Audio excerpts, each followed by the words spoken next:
नमस्कार।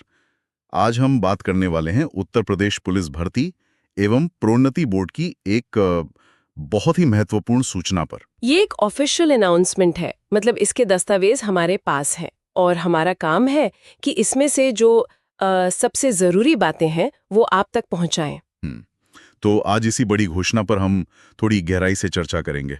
हाँ, और देखिए सबसे पहले जो बात ध्यान खींचती है वो है पदों की संख्या, मतलब 19,000 से भी ज्यादा। और ये सभी पद आरक्षी यानी कांस्टेबल लेवल के हैं। लेकिन ये पुलिस फोर्स की कई अलग-अलग शाखाओं के लिए हैं, तो ये वाकई में एक बहुत बड़ा अवसर लग रहा है।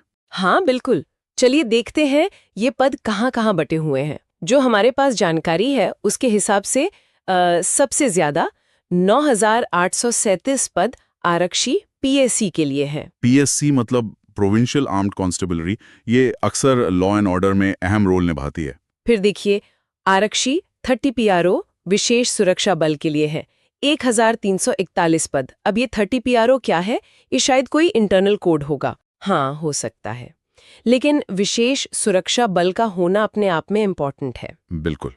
और इसके अलावा खासतौर पर जो महिला बटालियंस हैं, बदायूं, गोरखपुर और लखनऊ में, उनके लिए आरक्षी पीएससी के कुल 2282 पद हैं। जी, ये महिला बटालियन वाली बात काफी अहम है।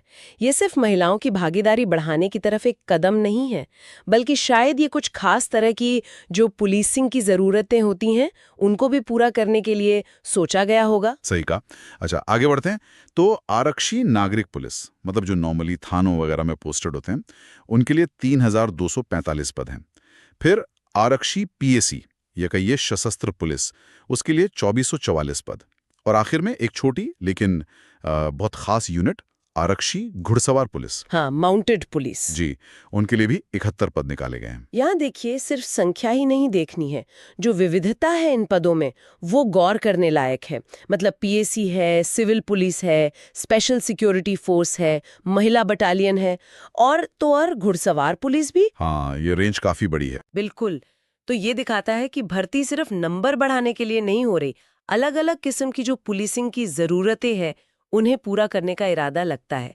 और देखिए उत्तर प्रदेश जैसे बड़े और कॉम्प्लेक्स राज्य में इस तरह की विविध क्षमता वाली फोर्स होना लॉ एंड ऑर्डर और सिक्योरिटी के लिए बहुत मायने रखता है। हर यूनिट का अपना एक खास रोल होता है सही बात है। और सब मिलकर ही पूरी व्यवस्था को मजबूत बनाते हैं। तो ये तो हुई पदों की बात। अब आते हैं उस सवाल पर जो शायद सबके मन में होगा कि भाई ये सब होगा कब। तो जो जानकारी हमें मिली है उसके हिसाब से इन पदों पर भर्ती के लिए जो आवेदन प्रक्रिया है